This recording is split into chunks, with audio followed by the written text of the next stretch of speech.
Hello dear students, welcome to English class. I hope that you all are completing your work that is given as homework as well as the passages that we are doing in the video. So you have to complete all of them. Okay. Now today we are going to read a new passage that is given on page number 10. The name of the passage is The New Member of the Family, worksheet number 4. So take a pencil in your hand so that you could underline the difficult words as well as you can write the meanings. Okay. So let's start. Take a pencil. The new member of the family. Okay. So students, when someone comes, means when there is an entry of a new member in our family, we all get excited. Okay. कोई भी नया मेहमान आता है, guest आता है, तो हम बहुत एक्साइटेड होते हैं. लेकिन इस पैसेज में जो न्यू मेंबर की बात की गई है वो और कोई नहीं बल्कि एक पेट डॉग है. Okay. So let's start the reading. The new member of the family. Today morning I woke up when I heard a yelping sound outside the door of my house. So the writer is saying, आज सुबह जब मैं उठा तो मैंने कुछ sound सुना अपने गेट के बाहर. It was a yelping sound. Yelping sound means ऐसा साउंड जब हम दर्द में रोते हैं, है ना, तो that is a yelping sound, crying out in pen. Okay. So he heard a sound, yelping sound outside the door of his house. I opened the door and I saw a beautiful white puppy. तो writer ने gate खोला और gate खोलते ही उसे क्या दिखा? वहाँ एक छोटा सा क्यूट सा वाइट कलर का पपी था. How did it come here? I don't know. So writer saying वो वहाँ पर कैसे आया मुझे नहीं पता. But I took a fancy for this sweet looking puppy. So fancy for means liking for, है ना, किसी चीज़ को पसंद करना.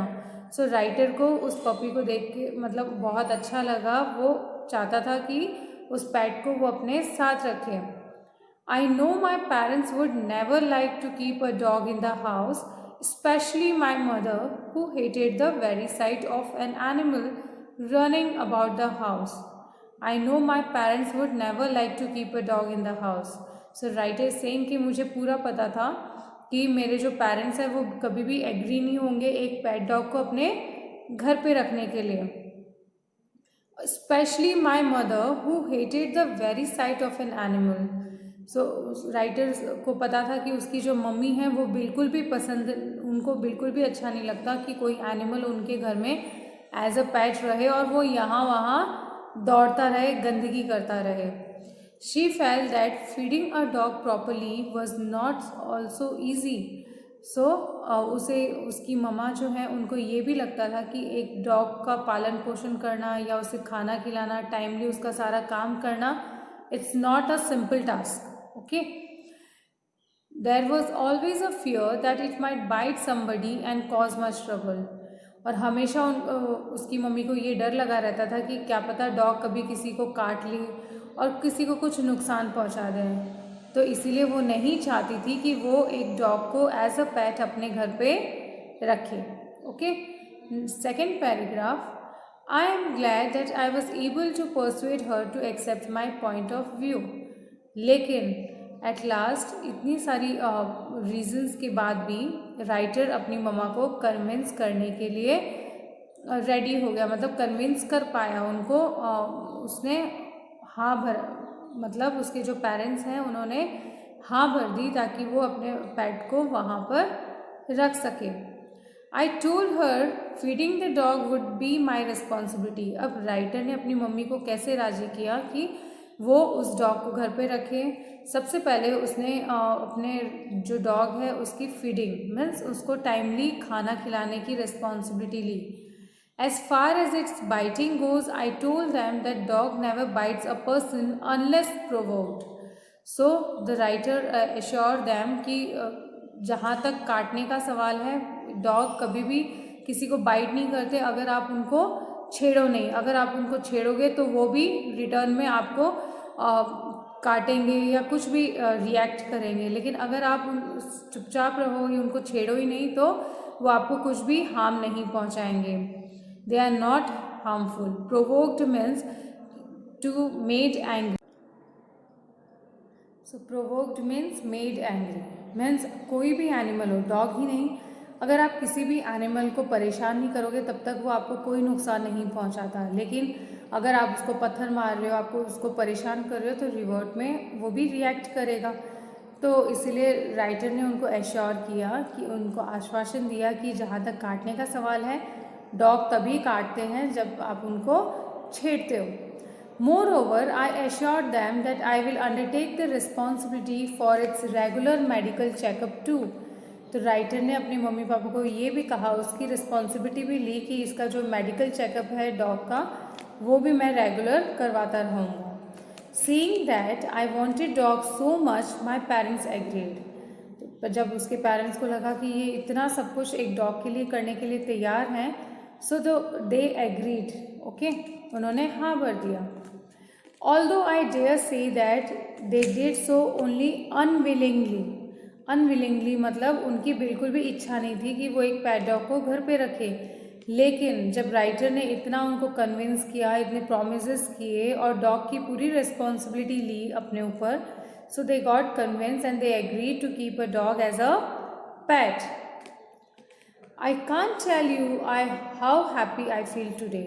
सो राइटर इज सेइंग कि मुझे ये जान के कि मेरे पेरेंट्स ने हाँ भर दी और वो पेट डॉग मेरे साथ ही रहेगा, he got very happy. I have name the puppy as Jackie, so writer has given it name as Jackie. Isn't Jackie a nice name for a cute white puppy who has taken a liking for me? So writer is asking us, क्या जैकी एक अच्छा नाम नहीं है dog के लिए? अब dog भी राइटर को पसंद करने लग गया था। Okay students, so this was the passage and now let's solve the exercise. Okay, so the first question is fill in the blanks by choosing phrases, words from the passage appropriately. So you have to fill the blanks by choosing the words from the passage. Okay, so the sentences are, my parents would dash have a dog in the house. The answer is, my parents would never like to have a dog in the house. The sight of dash made my mother hate it. The sight of an animal running around made my mother hate it. Okay, next, according to her feeding dog is not easy.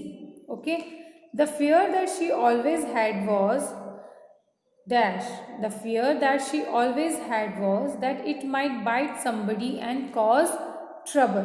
Okay, उनको हमेशा लगता था कि एक dog किसी को काट भी सकता है, किसी को नुकसान पहुंचाना चाहता है, इसीलिए वो नहीं चाहते थे कि डॉग घर पर रहे। Okay, now the next question is answer the following questions. Okay, so the first question is how did the narrator convince his mother to have a dog. Narrator ने अपनी मदर को कैसे कन्विंस किया एक dog को घर पे रखने के लिए? The narrator convinced his mother by taking responsibility of each and every work of dog. तो राइटर ने कैसे कन्विंस किया? राइटर ने डॉग की सारी रिस्पॉन्सिबिलिटी खुद ले ली और इस तरह से अपने पेरेंट्स को कन्विंस किया। What second responsibility did he accept? The writer accepted the responsibility of the regular medical checkup of the dog. तो सेकेंड रिस्पॉन्सिबिलिटी जो राइटर ने ली थी वो थी डॉग की जो भी मेडिकल चेकअप है रेगुलर, वो राइटर अपने आप करवा देगा। How did you know that he was a dog lover? The writer was the dog lover as he convince his parents to keep it as pet by taking its responsibility. So the writer was the dog lover, क्योंकि writer ने अपने mummy papa को बहुत मुश्किल से convince किया और dog की सारी रिस्पॉन्सिबिलिटी खुद ले ली। इससे प्रूव होता है कि वो एक डॉग लवर था। Next, why did the mother not like dogs? Mother thought that dog might bite somebody and can cause trouble, so he didn't like it, है ना? So she didn't like it. Okay, next, write few lines on dog. Dogs are faithful animal, they like to eat bones and they look after our house. Okay, so these are the answers of question answers. Now the next question is, give the synonyms of the phrases, words from the passage. from the passage. Okay, so the first is crying out in pain. So I have already told you, crying out in pain, the synonym for it is yelping. Okay, synonyms means same meaning words, है ना, जिनके same meanings होते हैं. तो passage में से आपको वो वर्ड फाइंड करने हैं जिनके इनके जैसे मीनिंग्स हैं. Okay, they are words you have to find out which are having same meaning. Okay, that are known as synonyms. Okay, so crying out in pain, the word for it is yelping. Okay, next liking for. So liking for is fancy for. Okay, next dislike करना मतलब पसंद नहीं करना. Okay, so the word for dislike is hated. Next convince के लिए जो word passage में दिया गया है वो है persuade. Okay, PERSUADE, persuade. Next, the last one is not willing. It is the word for it is unwillingly. Okay, so students, these are the answers of the exercise. Solve them in your book. Okay, that's all. Thank you and have a nice day.